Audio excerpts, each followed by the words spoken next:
Hello, welcome to my show. Could you be more specific? I'm your host, Jonathan Steele, coming to you through the Stable podcast. And on this episode, we're going to talk about the Philadelphia Eagles' visit to the White House being canceled by President Trump. And also, we're going to do a follow-up on the Pusha T situation, but more so from the J. Prince point of view in terms of the issues with Drake. And on this episode, what I want to really discuss is Heavy Lies the Crown. Now, has always been the interpretation of that has always been when you're in a leadership position and you have power, it's a certain way you got to conduct yourself. But more importantly, you have to have a great mind frame, a great makeup, and you have to know who you are in order for you to be able to move forward. Because you got to understand, not everyone's going to agree with any decision you make or all decisions that you make. And that brings me to the Philadelphia Eagles and this cancellation of the White House trip. Now, from what some reports were reporting was that virtually all the black players on the Philadelphia Eagles was not going to attend the White House, which is what led President Trump to go ahead and cancel the visit because of how it would have looked optic-wise, which from his point of view, it doesn't look good. And it wouldn't look good either way. If he invited them, if the invite is still standing and they show up and it's just all white guys, even though there's also some multiple teammates who are white who said that they were not coming, Chris Long in particular, then that just wouldn't be a good look for their team. And then it also continues to make the NFL look disorganized and not on the same page. But also, by him canceling it, he continues to kind of control the narrative of what's going on with the NFL. And that is what brings me to continually Roger Goodell and the other NFL owners and how they've been able to be pushed around by President Trump since the anthem protests first started. I know I don't want to keep rehashing the whole kneeling thing. We already know where the kneeling came from. It came from Nate Boyer, who was a Green Beret, who advised Kaepernick to not sit but kneel. But it really didn't matter what he did. It's what he's doing it for. In regards to the recent comments, I just saw on a Newswire feed that Trump doesn't agree that NFL players have the same protected rights of free speech in regards to police brutality. Now, this will be a moment for the NFL owners to say, like, hey, our players are role models. We hold them to a higher standard, which they should, because they're representations of the public.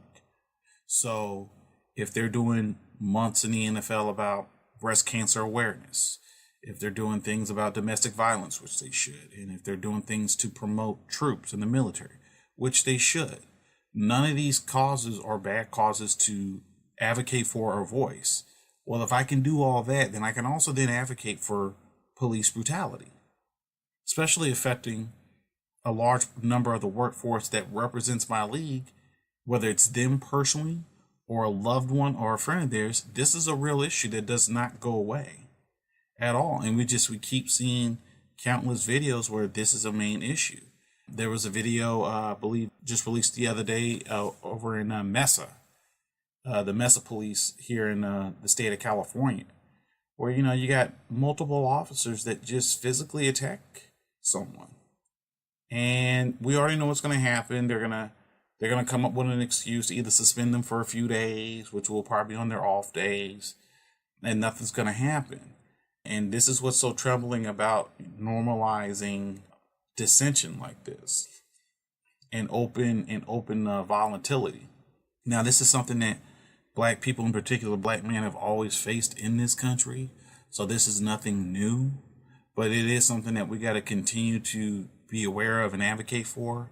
If I were the NFL now, moving forward from this situation, it would really help them to now actually make a decision with their players, whether it's around the Hall of Fame game, which I believe is in August, where they're able to come together and they come to a resolution.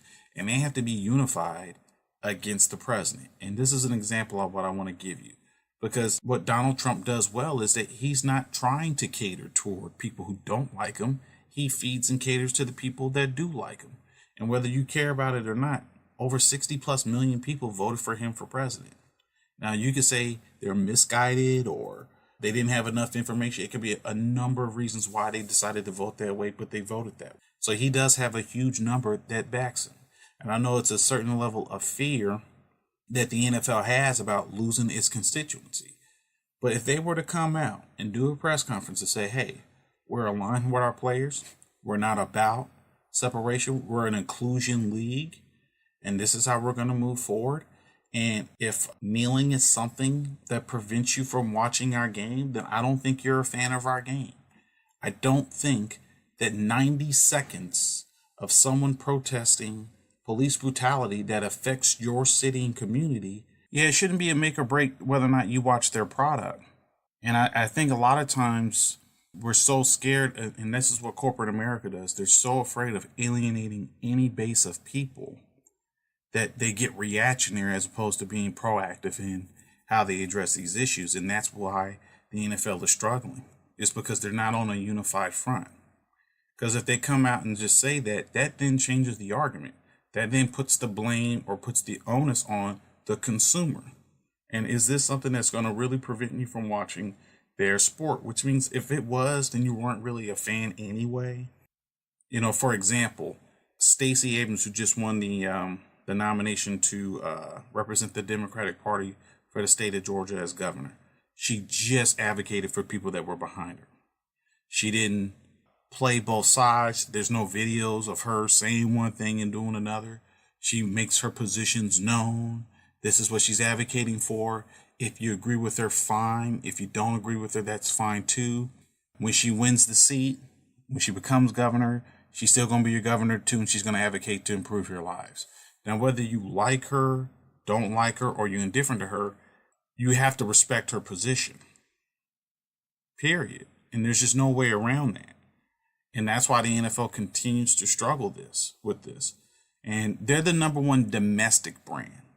I think that's something that people got to get really clear. They're the number one domestic brand. And just because they're going to lose, they will lose some sponsors. They will. That just comes with it when you start going through some of these changes. But that's not always the worst thing that can happen to you from a company standpoint.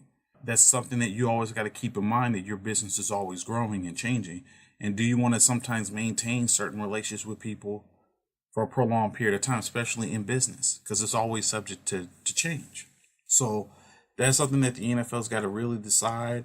The next decision they make needs to actually include the players, and everyone needs to be put on the spot.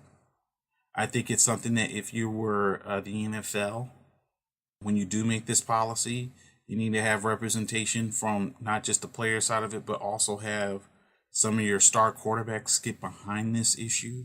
And they all can't be just black. It's going to have to be people of a high stature that gets behind this proposal, because they're losing fans either way you go. And the NBA does it, and the NBA does a great job of not getting caught up on that either. They know who they are. They know who they support. They back their players 100%. They rather them be proactive, because if they're proactive, that means they have a greater sense of responsibility, which means they represent the league better. If you just want to create robots, this is why you have the issues that you have. But the perception is, especially in terms of quote unquote corporate America, which we know mostly what that's code for, is that the NFL is a better representation of America than the NBA, but the NBA is roughly 90% black. So those are just some of my thoughts on that. I want to do another quick follow-up on the Pusha T Drake situation. I had a chance to listen to the Breakfast Club interview with Jay Prince, and I also had a chance to listen to him on Hot 97. Jay Prince is a really legitimate dude. He's one of those guys that is incredibly successful, but he's not the first person that will come to your mind a lot of times in the industries that he works in, because he's not out there like that. He's not Diddy, he's not Jay-Z, he's not even Master P at his height, where he's incredibly visible. But when you hear him talk, he's very well thought out. He's very measured with a lot of the things that he says. I think what he actually addressed about the Pusha T Drake situation was something interesting, and I felt the same way when listening to the records. It's one thing for Drake to make a reference mention of Pusha T's fiance, which, yes, the door is still open because her name came out of his mouth. But if it wasn't said in vulgarity, there is a line and a difference between that. For Pusha T to cross it to where he's now talking about both his parents and his sick friend. It's like, okay, now this isn't battling. Now this is a personal issue. When you involved his son or his potential son, that's a personal issue. And listen, I'm not that dude who is that much into, in terms of this current era of hip hop, of knowing what's the lines and what's not the lines. Maybe because I grew up mostly on the 90s era of rap music and hip hop around that time. And you mostly keep it to who they are. I wasn't the biggest fan of In Context, even though the Hit 'Em Up song is great when Tupac was saying what he was saying. But you can clearly have the perception that record doesn't come out of nowhere, because Biggie did do Who Shot You. And they had a personal issue. They actually had a personal relationship. Pusha T and Drake don't have a personal relationship. They have a work type relationship. They've crossed each other's paths probably throughout the years in terms of working. I know Drake has always admired Pusha T's raps from his days with the Clips. But what Jay Prince actually said was true, is that you got to at some point realize that when you're in the top slot, you can't punch down. You got to punch up in life. If you're The Rock and you're the biggest movie star on the planet, you can't get overly concerned about an actor who's good and he's known, but if he puts you down, it's like, that's just, you got to charge that to the game. You got to take that on the chin. It's the same thing for Drake right now. Drake is the biggest rapper, period. I'm not saying he's the best, but he's the biggest. And he's the biggest because he's on more charts. His music is readily played. Your grandmother probably listens to 94.7 and has probably heard Hold On, We're Going Home countless times. He just makes enough songs and enough music that crosses all channels. And that's what Jay Prince was looking at. It's like, hey, we can't take this hit.